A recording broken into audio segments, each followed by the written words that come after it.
Now, President Trump, he is not answering any questions about the Jeffrey Epstein emails released this week, but he is posting on Truth Social blaming Democrats. The president claimed Democrats released 50,000 pages of Epstein documents in order to deflect from, quote, shut down embarrassment. He went on to say some weak Republicans have fallen into the Democrats' clutches. The president's name appears hundreds of times in the pages that have been released, but we should be clear, he has not been accused of any wrongdoing. Earlier on CBS Mornings, we spoke to Georgia Representative Marjorie Taylor Greene about the Epstein files, and she criticized her Republican colleagues for failing to release them, but is still defending President Trump. It's for the victims. These women have been waiting, some of them for decades. I talked to several victims that were raped by Jeffrey Epstein back in the 90s. And so this is information that has needed to come out for a very long time, and the American people have demanded it. And so the American people deserve to see transparency from their government. Rich, powerful people should not be protected. That is completely wrong. And it's a message to victims everywhere, victims of rape, human trafficking, and children who are trapped in terrible situations, that the government will not protect the predators, that we will work hard to protect the victims. I believe the women, and the women have said over and over again that Donald Trump did nothing wrong. Even Virginia Giuffre said it under oath, and she wrote it in her book. And so if we listen to the women, they say Donald Trump has done nothing wrong. Tonight, disagreements between President Trump and one of his most reliable and vocal supporters in Congress have taken an ugly turn. The speed of the deepening feud between him and Representative Marjorie Taylor Greene has even shocked Washington. CBS White House correspondent Willie James Enman was on Air Force One with the president and asked him about this political breakup. Willie James. Drika, good evening to you. This weekend, President Trump says he will no longer support Georgia Congresswoman Marjorie Taylor Greene amid the ongoing fallout over the Epstein files. On Saturday, President Trump blasted his one-time staunch MAGA ally, Representative Marjorie Taylor Greene, calling her Marjorie Traitor Greene in a Truth Social post one day after referring to her as a ranting lunatic in another.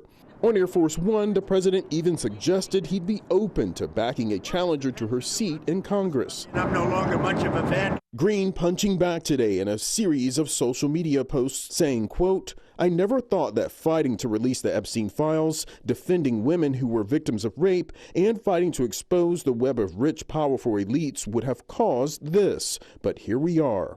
The firebrand conservative has been a steadfast supporter of the president, often appearing by his side at campaign events. We're going to re-elect our favorite president, the greatest president in United States history, Donald J. Trump. The president's turn against one of his fiercest supporters takes place ahead of an upcoming House vote compelling the release of more Epstein files. The president told CBS News the upcoming vote is a distraction for Republicans and a hoax. I don't care about it, released or not. What I think you should do, if you're going to do it, then you have to go into Epstein's friends. This weekend, the president now on defense, directing the Department of Justice to investigate Epstein's ties to top Democrats, including Bill Clinton. A spokesperson for former President Clinton called it noise meant to distract from real issues. Meanwhile, Congresswoman Greene says she's facing threats after President Trump's comments. And in a statement, former victims of Epstein expressed their support for the Congresswoman. All right, Willie James, thank you. Also, from that conversation, President Trump reversed his stance on the Epstein files. He's now urging House Republicans to support the release of the records in a vote planned for tomorrow. Last night, before publicly reversing his stance on that vote, President Trump claimed Democrats were using the issue to deflect. They're using Jeffrey Epstein as a deflection from the tremendous success that we're having as a party. CBS News senior White House correspondent Weijia Zhang joins us now with the latest on all of this. Weijia, good morning to you. Many of our viewers will be waking up. Maybe they'll be surprised to see the president changing his position on the Epstein files now. But you also wonder, since Republicans will have this vote anyway, would it have made a difference? Or what's your analysis? Why is the president changing his tune? Oh, good morning, Errol, and good morning to everybody. Well, President Trump has made very clear that he's simply over it. He doesn't want to talk about Jeffrey Epstein anymore, and he is frustrated that it is getting in the way of all the issues he does want to talk about, including affordability, immigration, things that are on his agenda. And so that is one reason why he is urging Republicans to support the measure to force the DOJ to release more files. And his hope is that that will free up more space to focus on what matters to him. And you're right, Errol, in pointing out the other thing, which is that just last week, the White House tried to talk Republicans out of supporting a measure that would force the vote that is coming tomorrow. And in the end, it did not work. There were enough signatures to have this vote tomorrow for Congressman, the Speaker, Mike Johnson, to call for a vote. And so it could be, just an acknowledgement that politically, this effort is not going anywhere from members of his own party. And so it is, savvier to get on board than try to block it, which raises even more questions about why. Yeah, and we're going to dig into some of those questions right now. Weijia Zhang with the latest from the White House for us. Weijia, thank you. CBS News Chief Washington Analyst Robert Costa joins us now from our D.C. bureau with more on this. Good morning, Bob. I want to kind of dig into this a bit more with you. What is your take on what appears to be a reversal from the president now that the political tides on this topic are changing? Good morning. It's good to be with you. When you talk to people close to President Trump, they don't see this as a reversal. They see this more as an evolution of how he's trying to handle an issue he detests. The frustration in President Trump's inner circle, especially with the president himself, is so real, based on my calls over the weekend, that he wants to just push this away and have Republicans focus on other issues like the economy. The White House knows after what happened in the off-year elections, they need to talk more about affordability and helping working people across the country in terms of health care costs and in dealing with inflation and other issues. But at the same time, they know that so many Republicans don't want to move away from this, especially Representative Marjorie Taylor Greene, Representative Thomas Massie, among others. And so they're trying to navigate those political dynamics, sometimes uneasily. And what do you make of the Republican Congressman Tom Massie and his push to get documents released? Because he even has said, I think over the weekend, that the president's efforts to get the DOJ to release files as it relates to Democrats is a bit of a smokescreen that would prevent the full investigation documents from being released. How is the president and the White House viewing Massie and MTG? They see Congressman Massie as a nuisance. You've seen President Trump weigh in on Congressman Massie's personal life. You've seen him weigh in on Representative Greene and call her a traitor to the country. What you're watching here, though, is a Republican Party that is very tense about how exactly to frame what is happening with the Jeffrey Epstein investigation. Think back even 10 years ago, when then Mr. Trump, the businessman Donald Trump, was running for president for the first time, at least in a major way.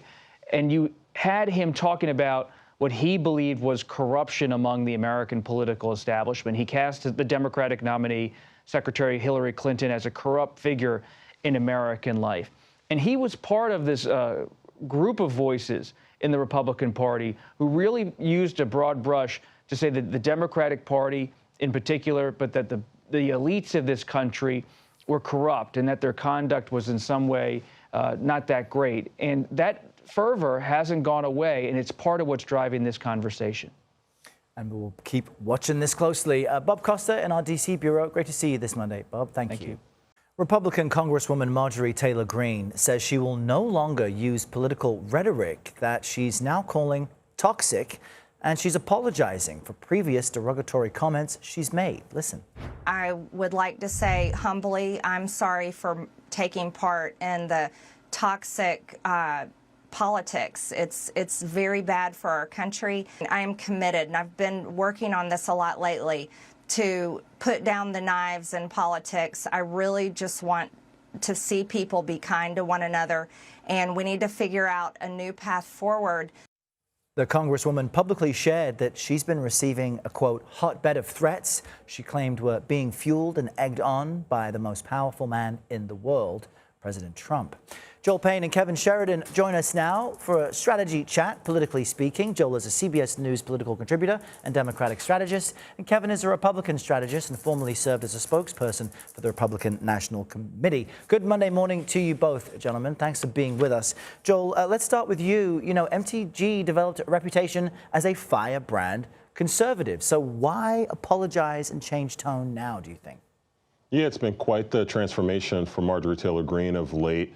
Ultimately, look, she's a member of Congress. She's got to represent her constituents, and it'll be up to her constituents whether or not they buy who Marjorie Taylor Greene is presenting. She has said hurtful things. However, she has also taken some bold stands recently to challenge Donald Trump. And I think both of those things have to coexist and be true.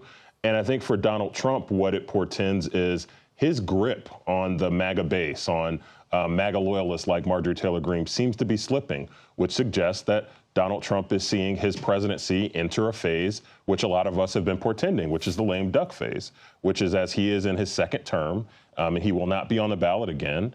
Donald Trump's hold on the Republican Party and the Republican brand becomes less powerful. And I imagine that is what has his allies roiled more than anything at this moment. They're thinking perhaps post-Trump. Kevin, Congresswoman Greene says she and President Trump's feud just boils down to the Epstein files, but she emphasizes that she believes in his innocence. Let's just play a clip of that.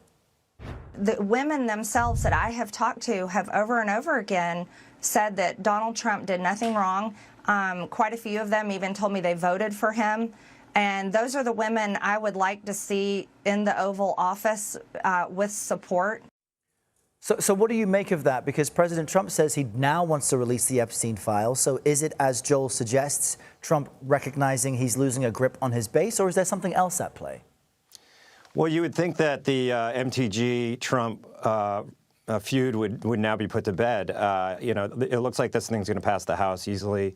The Senate, who knows what's going to happen there. But if Donald Trump wants them released by some means, you know, there's going to be more information getting out there. There's a clip going around from 2015 where Donald Trump just pops into a Bloomberg studio and he's probably at a debate saying, you know, this is going to be a big liability. The Epstein Island is a cesspool. It's going to be a big liability for Bill Clinton. He was the first to mention it that anybody had heard in politics. So he's been on this for a long time, which makes it very strange now that it comes time to get all the final files out that they don't want to do it. So we can only guess as to why, but now he's reversed course. He's reading the writing on the wall that Republicans are going to try to do this anyway. And it looks like more information is going to come out. And there is a new PSA from Epstein survivors demanding release of the files. Let's quickly play that. I was 14 years old. I was 16 years old. I was 16. 17. 14 years old. This is me. This was me. This is me. When I met Jeffrey Epstein. It's time to bring the secrets out of the shadows. It's time to shine a light into the darkness. And so, Joel, do you think this issue will go away? Yeah, Errol, look, this is, to me, about power and abuse of power and about how the Americans view their lives and their journeys versus those who are wealthy and who are well-connected. You know, Donald Trump has sold a lot of American people that he's fighting for them, that he is willing to give them the same kind of insider advantage and to give them the same type of treatment that many Americans believe that the wealthy and powerful, like a Jeffrey Epstein in the past and like a Donald Trump and like some of those names, including Democrats like Larry Summers, have received. So if Donald Trump is being seen to protect those folks, that is a real crisis for his brand. His brand is one of, I am going to fight for you, and I am going to make sure that the people who are wealthy and powerful and well-connected can't take advantage of you anymore. This is a clear-cut case of what is happening or what has happened with Jeffrey Epstein and what has happened with the folks that Jeffrey Epstein has protected and has shielded in the past from public scrutiny of being protected. And if Donald Trump is seen as protecting those folks, that is a political liability for him. And to me, that's the core issue. And Kevin, your final thoughts on this now that victims continue to speak out? They're going to be very hard to ignore. I assume that the entire universe of the victims do not all agree. Some don't want the information coming out, but those who do are going to be very tough to ignore. Very compelling PSA there, and it's just going to add more emphasis and fuel to the fire to get everything out that they can get out without naming victims and explicit details. Yeah, there is a lot of fuel to all of this. Joel Payne and Kevin Sheridan, thanks for joining us this Monday. Appreciate it. Thank you.